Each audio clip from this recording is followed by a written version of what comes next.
ഒരിക്കലും തീരാത്ത വിഭജനത്തിൻ്റെയും തുടർന്നുള്ള അവസാനിക്കാത്ത പ്രതികാര ബുദ്ധിയുടെയും തീതുപ്പുന്ന ആയുധപ്പുകയിൽ എരിഞ്ഞമർന്നുപോയ നിഷ്കളങ്കരായ മനുഷ്യരുടെയും ചരിത്രമാണ് ഇന്ത്യക്കും പാകിസ്ഥാനും ഇടയ്ക്കുള്ളത്. മരണഭയത്തിൻ്റെയും ഉത്കണ്ഠയുടെയും നടുവിൽ എപ്പോൾ വേണമെങ്കിലും പൊലിഞ്ഞു പോയേക്കാവുന്ന വലിയൊരു കൂട്ടം മനുഷ്യർ. അവർക്ക് വിധി സമ്മാനിച്ച ചരിത്രത്തിലേക്കുള്ള ചെറിയൊരു യാത്രയാണ്.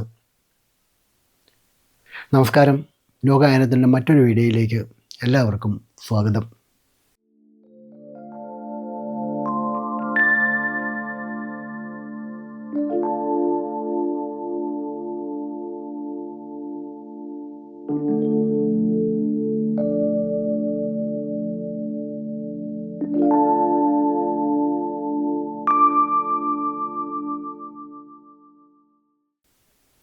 ആയിരത്തി 1947 ബ്രിട്ടീഷ് ഇന്ത്യയെ union of India, dominion of Pakistan എന്ന് രണ്ട് സ്വതന്ത്ര രാജ്യങ്ങളായി വിഭജിച്ചു. ഇന്ത്യ ഇന്ന് യൂണിയൻ റിപ്പബ്ലിക്കാണ്. Islamic republic of Pakistan, people's republic of Bangladesh എന്നിവയാണ് പാകിസ്ഥാൻ ഡൊമീനിയൻ. ജില്ല തിരിച്ചുള്ള ഹിന്ദു അല്ലെങ്കിൽ മുസ്ലിം ഭൂരിപക്ഷത്തിൻ്റെ അടിസ്ഥാനത്തിൽ ബംഗാൾ, പഞ്ചാബ് എന്നീ രണ്ട് പ്രവിശ്യകളെ പകുത്തുകൊണ്ടാണ് ഈ വിഭജനം നടന്നത്. British Indian army, royal Indian navy, Indian civil service, railway, കേന്ദ്ര ട്രഷറി എന്നിവ രണ്ടായി വിഭജിച്ചതും ഇതിൽ ഉൾപ്പെടുന്നു. 1947 ഇന്ത്യൻ സ്വാതന്ത്ര്യ നിയമത്തിൽ ഈ വിഭജനവും പ്രതിപാദിക്കപ്പെട്ടു. ഇത് ഇന്ത്യയിലെ ബ്രിട്ടീഷ് രാജ് അല്ലെങ്കിൽ കിരീടഭരണം പിരിച്ചുവിടുന്നതിലേക്കാണ് കലാശിച്ചത്. ഇന്ത്യയും പാകിസ്ഥാനും എന്ന രണ്ട് സ്വയംഭരണ രാജ്യങ്ങൾ 1947 ഓഗസ്റ്റ് 14-നും 15-നും ഇടയ്ക്കുള്ള അർദ്ധരാത്രിയിൽ നിയമപരമായി നിലവിൽ വന്നു. 12 മുതൽ 20 ദശലക്ഷം വരെ ആളുകളെ ഇങ്ങനെ മതപരമായി വിഭജിക്കുകയും മാറ്റിപ്പാർപ്പിക്കുകയും ചെയ്തു. അതിനും എത്രയോ മുൻപ് തന്നെ മതാടിസ്ഥാനത്തിൽ ജനമനസ്സുകൾ വിഭജിക്കപ്പെട്ടിരുന്നു. പുതുതായി രൂപീകരിച്ച ഡൊമീനിയനുകളിൽ അതിരൂക്ഷമായ അഭയാർത്ഥി പ്രതിസന്ധികൾ കൂടി ഇതോടെ സൃഷ്ടിക്കപ്പെട്ടു. വലിയ തോതിലുള്ള അക്രമങ്ങളുണ്ടായി. വിഭജന തർക്കത്തോടൊപ്പമോ അതിനു മുമ്പോ നിരവധി ലക്ഷം മുതൽ 20 ലക്ഷം വരെ ആളുകൾക്ക് ജീവഹാനി സംഭവിച്ചതായിട്ടാണ് കണക്കാക്കുന്നത്. വിഭജനത്തിൻ്റെ അക്രമാസക്തമായ സ്വഭാവം ഇന്ത്യക്കും പാകിസ്ഥാനും ഇടയിൽ ശത്രുതയുടെയും സംശയത്തിൻ്റെയും അന്തരീക്ഷം സൃഷ്ടിച്ചു.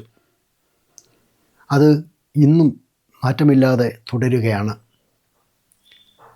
19-ാം നൂറ്റാണ്ടിൻ്റെ അവസാനത്തിൽ അധികാര രാഷ്ട്രീയത്തിൽ ഹിന്ദു പ്രാതിനിധ്യം വർദ്ധിച്ചതോടെ മുസ്ലിങ്ങൾ ഉത്കണ്ഠാകുലരായി. 1893 ഹിന്ദി ഉറുദു വിവാദത്തിലും ഗോവധ വിരുദ്ധ കലാപങ്ങളിലും ഹിന്ദുക്കൾ രാഷ്ട്രീയമായി അണിനിരന്നു.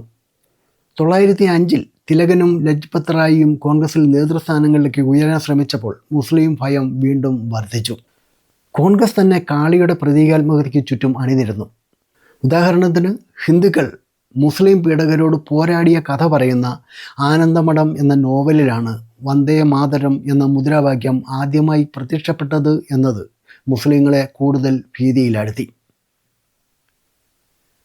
അവസാനമായി ഷാബാഗിലെ തൻ്റെ മാളികയിൽ ലീഗിൻ്റെ ആദ്യ യോഗം നടത്തിയ ധാക്കയിലെ നവാബ് ഖ്വാജ സലിമുള്ള ഉൾപ്പെടെയുള്ള മുസ്ലിം വരേണ്യവർഗത്തിന് മുസ്ലിം ഭൂരിപക്ഷമുള്ള ഒരു പുതിയ പ്രവിശ്യ രാഷ്ട്രീയ അധികാരം ആഗ്രഹിക്കുന്ന മുസ്ലിങ്ങൾക്ക് നേരിട്ട് പ്രയോജനം ചെയ്യും എന്ന് ചിന്തിച്ചു. തെരഞ്ഞെടുപ്പുകളിൽ ബ്രാഹ്മണരല്ലാത്തവർ, ഭൂവുടമകൾ, ബിസിനസ്സുകാർ, കോളേജ് ബിരുദധാരികൾ എന്നിവർക്കും സീറ്റുകൾ ബ്രിട്ടീഷ് ഭരണകൂടം സംവരണം ചെയ്തിരുന്നു. Minto Morley പരിഷ്കാരങ്ങളുടെയും Congress Muslim league Lucknow കരാറിൻ്റെയും അവിഭാജ്യ ഘടകമായ സാമുദായിക പ്രാതിനിധ്യം എന്ന തത്വം വീണ്ടും സ്ഥിരീകരിച്ചു. പ്രവിശ്യ സാമ്രാജ്യത്വ നിയമനിർമ്മാണ കൗൺസിലുകളിൽ മുസ്ലിങ്ങൾ, സിഖുകാർ, ഇന്ത്യൻ ക്രിസ്ത്യാനികൾ, ആംഗ്ലോ ഇന്ത്യക്കാർ, സ്ഥിരതാമസമാക്കിയ മറ്റ് യൂറോപ്യന്മാർ എന്നിവർക്ക് സീറ്റുകൾ സംവരണം ചെയ്തിരുന്നു. മൊണ്ടാഗു ചെംസ്ഫോർഡ് പരിഷ്കാരങ്ങൾ ഇന്ത്യക്കാർക്ക് നിയമനിർമ്മാണ അധികാരം പ്രയോഗിക്കുന്നതിനുള്ള ഏറ്റവും പ്രധാനപ്പെട്ട അവസരം നൽകി. എന്നാൽ മേൽപ്പറഞ്ഞവർ എണ്ണത്തിൽ മാത്രമാണ് മത്സരിച്ചതെന്നും ഇതിൽ 26 എണ്ണത്തിൽ മാത്രമേ വിജയിച്ചുള്ളൂ എന്നും തെരഞ്ഞെടുപ്പ് ഫലം വെളിപ്പെടുത്തി. കോൺഗ്രസ് വിജയിച്ച യു പിയിൽ ലീഗ് മുസ്ലിങ്ങളുടെ പ്രതിനിധിയായി മാത്രം പ്രവർത്തിക്കുന്നത് നിർത്തണം എന്ന വ്യവസ്ഥയിൽ ലീഗുമായി അധികാരം പങ്കിടാമെന്ന് കോൺഗ്രസ് വാഗ്ദാനം ചെയ്തെങ്കിലും ലീഗ് അത് നിരസിച്ചു. കൂടാതെ പുതിയ UP പ്രവിശ്യ ഭരണകൂടം ഗോ സംരക്ഷണവും ഹിന്ദിയുടെ ഉപയോഗവും പ്രഖ്യാപിക്കുക കൂടി ചെയ്തു. ഇത് കോൺഗ്രസിനെ മുസ്ലിം വിഭാഗത്തിൽ നിന്ന് കൂടുതൽ അകറ്റി. ചിലപ്പോഴൊക്കെ സർക്കാർ കെട്ടിടങ്ങളിൽ വലിയ തോതിലെത്തിയിരുന്ന കോൺഗ്രസ് പ്രവർത്തകരെ ഭരണാധികാരികളിൽ നിന്നും നിയമപാലകരിൽ നിന്നും വേർതിരിച്ചറിയാൻ കഴിയാത്ത അവസ്ഥയാണ് അവർ പിന്നീട് കണ്ടത്. കോൺഗ്രസ് ഭരിക്കുന്ന പ്രവിശ്യകളിലെ മുസ്ലിങ്ങളുടെ അവസ്ഥയെക്കുറിച്ച് മുസ്ലിം ലീഗ് ഒരു അന്വേഷണം നടത്തി. അത്തരം അന്വേഷണങ്ങളുടെ കണ്ടെത്തലുകൾ ഭാവിയിലെ ഹിന്ദു ആധിപത്യത്തെക്കുറിച്ച് മുസ്ലിം ജനവിഭാഗങ്ങൾക്കിടയിൽ കൂടുതൽ ഭയം വർദ്ധിപ്പിക്കുകയാണ് ചെയ്തത്. കോൺഗ്രസ് ആധിപത്യം പുലർത്തുന്ന ഒരു സ്വതന്ത്ര ഇന്ത്യയിൽ മുസ്ലിങ്ങൾ അന്യായമായി പീഡിപ്പിക്കപ്പെടുമെന്ന കാഴ്ചപ്പാട് ഇതോടെ മുസ്ലിങ്ങളുടെ പൊതു ചർച്ചയുടെ ഭാഗവും കൂടിയായി. 1939 രണ്ടാം ലോകമഹായുദ്ധം പുറപ്പെട്ടതോടെ ഇന്ത്യയുടെ വൈസ്രോയി ആയിരുന്ന ലോർഡ് ലിത്ഗോ ഇന്ത്യൻ നേതാക്കളുമായി കൂടിയാലോചിക്കാതെ ഇന്ത്യക്ക് വേണ്ടി യുദ്ധം പ്രഖ്യാപിച്ചു. ഇതിൽ പ്രതിഷേധിച്ച് കോൺഗ്രസ് പ്രവിശ്യ മന്ത്രിസഭകളോട് രാജിവെക്കാൻ ആവശ്യപ്പെട്ടു. ഇതിന് നേരെ വിപരീതമായി സംസ്ഥാന രക്ഷാകർതൃത്വത്തിൽ പ്രവർത്തിച്ച മുസ്ലിം ലീഗ് കോൺഗ്രസ് ആധിപത്യത്തിൽ നിന്നുള്ള വിമോചന ദിന ആഘോഷങ്ങൾ സംഘടിപ്പിക്കുകയും യുദ്ധശ്രമത്തിൽ ബ്രിട്ടനെ പിന്തുണയ്ക്കുകയും ചെയ്തു. ലിത്ഗോ ദേശീയവാദികളായ നേതാക്കളുമായി കൂടിക്കാഴ്ച നടത്തിയപ്പോൾ ഗാന്ധിക്ക് നൽകിയ അതേ പദവി അദ്ദേഹം ജിന്നയ്ക്കും നൽകി. ഒരു മാസത്തിന് ശേഷം കോൺഗ്രസിനെ അവർ ഒരു ഹിന്ദു സംഘടന എന്നാണ് വിശേഷിപ്പിച്ചത്. 1940 മാർച്ചിൽ ലാഹോറിൽ നടന്ന ലീഗിൻ്റെ 3 ദിവസത്തെ വാർഷിക സെഷനിൽ ജിന്ന ഇംഗ്ലീഷിൽ 2 മണിക്കൂർ നീണ്ടുനിന്ന ഒരു പ്രസംഗം നടത്തി. അതിൽ ചരിത്രകാരന്മാരായ ടാൽബോട്ടിൻ്റെയും സിംഗിൻ്റെയും വാക്കുകളിൽ മുസ്ലിങ്ങളും ഹിന്ദുക്കളും ഏകശില മത സമൂഹങ്ങളെ പരസ്പരം എതിർക്കുന്നവരായിരുന്നു. അതിനാൽ മുൻഗാമികളുടെ അഭിലാഷങ്ങളെ തൃപ്തിപ്പെടുത്താത്ത ഒരു ഒത്തുതീർപ്പും അടിച്ചേൽപ്പിക്കാൻ കഴിയില്ല എന്ന് പ്രസ്താവിച്ചു. ആ സമ്മേളനത്തിൻ്റെ അവസാന ദിവസം ഇന്ത്യയുടെ വടക്കു പടിഞ്ഞാറൻ കിഴക്കൻ മേഖലകളിലെന്ന പോലെ മുസ്ലിങ്ങൾ എണ്ണത്തിൽ ഭൂരിപക്ഷമുള്ള പ്രദേശങ്ങളെ സ്വതന്ത്ര സംസ്ഥാനങ്ങളായി തരംതിരിക്കണം എന്നാവശ്യപ്പെട്ട് ലാഹോർ പ്രമേയം പാസാക്കി. 1904 ഓഗസ്റ്റിൽ യുദ്ധാനന്തര ഇന്ത്യക്ക് ഡൊമിനിയൻ പദവി നൽകണമെന്ന് ലോർഡ് ലിത്ഗോ നിർദ്ദേശിച്ചു. പാകിസ്ഥാൻ ആശയം ഗൗരവമായി എടുക്കാതിരുന്ന ലിത്ഗോ ഹിന്ദു ആധിപത്യമില്ലാത്ത ഒരു ഫെഡറൽ ഇതര ക്രമീകരണമാണ് ജിന്ന ആഗ്രഹിക്കുന്നത് എന്നാണ് കരുതിയത്. ഹിന്ദു ആധിപത്യത്തെക്കുറിച്ചുള്ള മുസ്ലിം ഭയം ഇല്ലാതാക്കാൻ ഓഗസ്റ്റ് ഓഫർ എന്ന വാഗ്ദാനത്തോടൊപ്പം ഭാവിയിലെ ഒരു ഭരണഘടനയിൽ ന്യൂനപക്ഷങ്ങളുടെ കാഴ്ചപ്പാടുകൾ പരിഗണിക്കും എന്ന വാഗ്ദാനവും ഉണ്ടായിരുന്നു. കോൺഗ്രസോ മുസ്ലിം ലീഗോ ഈ ഓഫറിൽ തൃപ്തരായില്ല. ഇരുവരും സെപ്റ്റംബറിൽ അത് നിരസിച്ചു. അതോടെ കോൺഗ്രസ് വീണ്ടും സിവിൽ നിയമ ലംഘനത്തിൻ്റെ പരിപാടികൾ ആസൂത്രണം ചെയ്തു.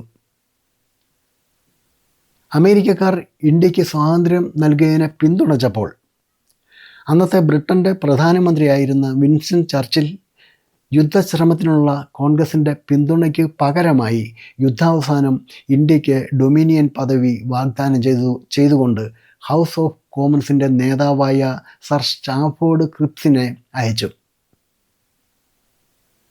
എന്നാൽ അവർ ഇതിനകം നേടിയെടുത്ത സഖ്യകക്ഷികളായ മുസ്ലിം ലീഗ്, പഞ്ചാബിലെ യൂണിയനിസ്റ്റുകൾ, രാജകുമാരന്മാർ എന്നിവരുടെ പിന്തുണ നഷ്ടപ്പെടുത്താൻ ആഗ്രഹിക്കുന്നുണ്ടായിരുന്നില്ല.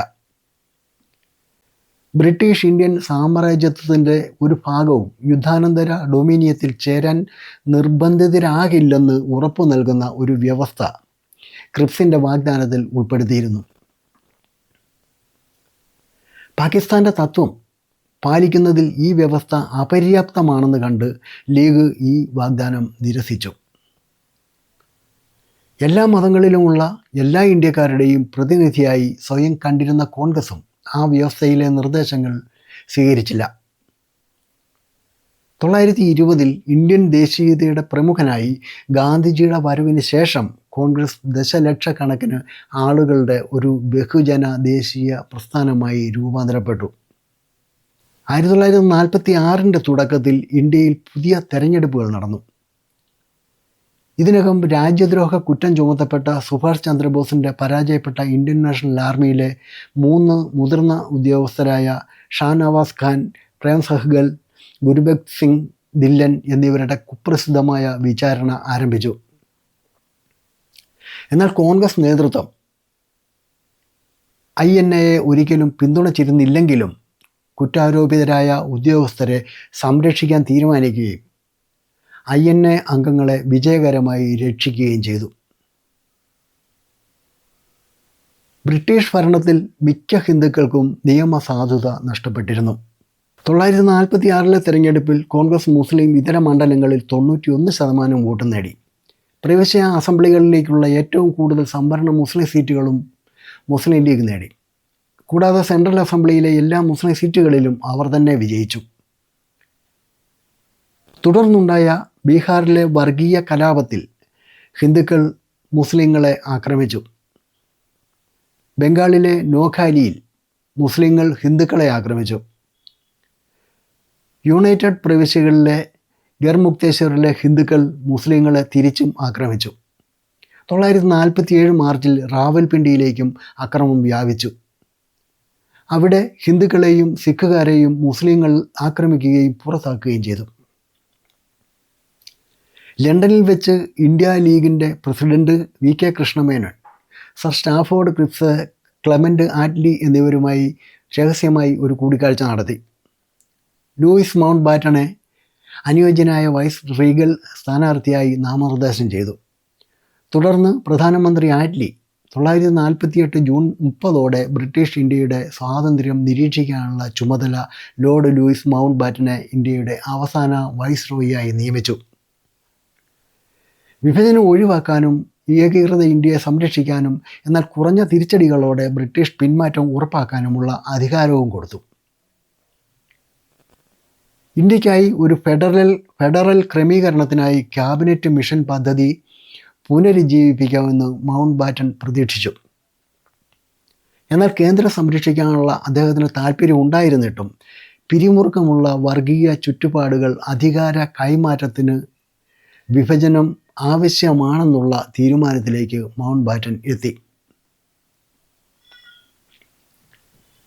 1947 ജൂൺ 3 ലോർഡ് മൗണ്ട് ബാറ്റൻ ഔദ്യോഗികമായി പദ്ധതി നിർദ്ദേശിച്ചപ്പോൾ പട്ടേൽ അംഗീകാരം നൽകുകയും നെഹ്റുവിനെയും മറ്റ് കോൺഗ്രസ് നേതാക്കളെയും ആ നിർദ്ദേശം അംഗീകരിക്കാൻ പ്രേരിപ്പിക്കുകയും ചെയ്തു. വിഭജന നിർദ്ദേശങ്ങളിൽ ഗാന്ധിയുടെ ആഴമായ വേദന അറിഞ്ഞ പട്ടേൽ കോൺഗ്രസ് ലീഗ് സഖ്യത്തിൻ്റെ പ്രായോഗികമല്ലാത്തതും വർദ്ധിച്ചു വരുന്ന അക്രമവും ആഭ്യന്തര യുദ്ധ ഭീഷണിയും സംബന്ധിച്ച സ്വകാര്യ മീറ്റിങ്ങുകളിലെ ചർച്ചകളിൽ അദ്ദേഹത്തെ കൂടി ഉൾപ്പെടുത്തി. നിർദ്ദേശത്തിൽ വോട്ട് ചെയ്യാൻ വിളിച്ച അഖിലേന്ത്യാ കോൺഗ്രസ് കമ്മിറ്റി യോഗത്തിൽ പട്ടേൽ ഇങ്ങനെ പറഞ്ഞു: മുസ്ലിം ഭൂരിപക്ഷ പ്രദേശങ്ങളിലെ നമ്മുടെ സഹോദരങ്ങളുടെ ഭയത്തെ ഞാൻ പൂർണ്ണമായും വിലമതിക്കുന്നു. ഇന്ത്യയുടെ വിഭജനം ആർക്കും ഇഷ്ടമല്ല. എൻ്റെ ഹൃദയം ഭാരമുള്ളതാണ്. പക്ഷേ ഒരു വിഭജനമോ നിരവധി വിഭജനമോ തമ്മിലുള്ള തിരഞ്ഞെടുപ്പാണിത്. നമ്മൾ വസ്തുതകളെ അഭിമുഖീകരിക്കണം. യാതൊരുവിധ വൈകാരികതയ്ക്കും വഴിമാറാൻ നമുക്ക് കഴിയില്ല. വർക്കിംഗ് കമ്മിറ്റി ഭയം കാരണം പ്രവർത്തിച്ചിട്ടേയില്ല. പക്ഷേ ഒരു കാര്യത്തെക്കുറിച്ച് ഞാൻ ഭയപ്പെടുന്നു. ഈ വർഷങ്ങളിലെ നമ്മുടെ എല്ലാ തരത്തിലുള്ള അധ്വാനവും പാഴാകുകയോ ഫലശൂന്യമാവുകയോ ചെയ്തേക്കാം. എൻ്റെ 9 മാസത്തെ ഔദ്യോഗിക ജീവിതം ക്യാബിനറ്റ് മിഷൻ പ്ലാനിൻ്റെ ഗുണങ്ങളെക്കുറിച്ച് എന്നെ പൂർണ്ണമായും നിരാശനാക്കി. മുകളിൽ നിന്ന് താഴെ വരെയുള്ള പ്യൂണുകൾ അല്ലെങ്കിൽ മറ്റ് സേവകരിലെ മുസ്ലിം ഉദ്യോഗസ്ഥർ ലീഗിനായിട്ടാണ് പ്രവർത്തിക്കുന്നത്. മിഷൻ പ്ലാനിൽ ലീഗിന് നൽകിയ വർഗീയ വീറ്റോ ഇന്ത്യയുടെ പുരോഗതിയെ എല്ലാ ഘട്ടത്തിലും തടയുന്നതായിരുന്നു. നമ്മൾ ഇഷ്ടപ്പെട്ടാലും ഇല്ലെങ്കിലും പഞ്ചാബിലും ബംഗാളിലും യഥാർത്ഥത്തിൽ പാകിസ്ഥാൻ ഇതിനകം നിലവിലുണ്ട്. ഈ സാഹചര്യത്തിൽ ലീഗിനെ കൂടുതൽ ഉത്തരവാദിത്തമുള്ളതാക്കാൻ കഴിയുന്ന ഒരു ജൂറി പാകിസ്ഥാനെയാണ് ഞാൻ ഇഷ്ടപ്പെടുന്നത്. സ്വാതന്ത്ര്യം വരുന്നു. ഇന്ത്യയുടെ 75 മുതൽ 80% വരെ നമുക്കുണ്ട്. നമ്മുടെ പ്രതിഭ ഉപയോഗിച്ച് നമുക്ക് അത് ശക്തിപ്പെടുത്താൻ കഴിയും. രാജ്യത്തിൻ്റെ ബാക്കി ഭാഗങ്ങൾ വികസിപ്പിക്കാൻ ലീഗിനും കഴിയണം. ഗാന്ധിജിയുടെ നിഷേധത്തെ വകവയ്ക്കാതെ കോൺഗ്രസ് പദ്ധതി അംഗീകരിച്ചതിനെ തുടർന്ന് പട്ടേൽ, രാജേന്ദ്ര പ്രസാദ്, രാജഗോപാലാചാരി എന്നിവർ വിഭജന കൗൺസിലിൽ കോൺഗ്രസിനെ പ്രതിനിധീകരിച്ചു. ജിന്ന, ലിയാഖത്ത് അലി ഖാൻ, അബ്ദുൾ റബ്ദ് നിഷ്താർ എന്നിവർ മുസ്ലിം ലീഗിനെയും പ്രതിനിധീകരിച്ചു. 1946 അവസാനത്തോടെ അടുത്തിടെ അവസാനിച്ച രണ്ടാം ലോക മഹായുദ്ധത്താൽ ഖജനാവ് ക്ഷീണിതമായ ബ്രിട്ടനിലെ ലേബർ സർക്കാർ ഇന്ത്യയിലെ ബ്രിട്ടീഷ് ഭരണം അവസാനിപ്പിക്കാൻ തീരുമാനിച്ചു. 1947 ജൂണിൽ അധികാരം കൈമാറ്റം ചെയ്യപ്പെട്ടു. വർദ്ധിച്ചു വരുന്ന അക്രമത്തിനുള്ള സാധ്യതകൾക്കായി ബ്രിട്ടീഷ് സൈന്യം തയ്യാറാകാത്തതിനാൽ പുതിയ വൈസ്രോയി ലൂയിസ് മൗണ്ട് ബാറ്റൻ തീയതി വീണ്ടും നീട്ടി. സ്വാതന്ത്ര്യത്തിനായുള്ള പരസ്പര സമ്മതത്തോടെയുള്ള ഒരു പദ്ധതിക്ക് 6 മാസത്തിൽ താഴെ സമയം അനുവദിച്ചു. സ്വതന്ത്രമായി തുടരണോ എന്ന് തിരഞ്ഞെടുക്കാൻ അവർക്ക് സ്വാതന്ത്ര്യം നൽകി. പുതിയ ആധിപത്യങ്ങൾക്ക് നിയമപരമായ ഒരു ചട്ടക്കൂട് നൽകുന്നതിനായി 1935 ഗവൺമെൻറ് ഓഫ് ഇന്ത്യ ആക്ട് സ്വീകരിച്ചു. 1947 ഓഗസ്റ്റിൽ ഒരു പുതിയ രാജ്യമായി രൂപീകൃതമായതിനെ തുടർന്ന് പാകിസ്ഥാൻ ഐക്യരാഷ്ട്രസഭയിൽ അംഗത്വത്തിന് അപേക്ഷിക്കുകയും 1947 സെപ്റ്റംബർ 30 ജനറൽ അസംബ്ലി അംഗീകരിക്കുകയും ചെയ്തു. 1945 മുതൽ ഇന്ത്യ ഐക്യരാഷ്ട്രസഭയുടെ സ്ഥാപക അംഗമായിരുന്നതിനാൽ ഇന്ത്യയുടെ ഡൊമീനിയൻ നിലവിലുള്ള അംഗത്വം അതേപടി തുടർന്നു. വിഭജന ചരിത്രം ഇവിടെ അവസാനിക്കുന്നില്ല. എങ്കിലും ഇന്നത്തെ വീഡിയോ ഇവിടെ അവസാനിപ്പിക്കുകയാണ്. മറ്റൊരു വിഷയവുമായി വീണ്ടും കാണാം.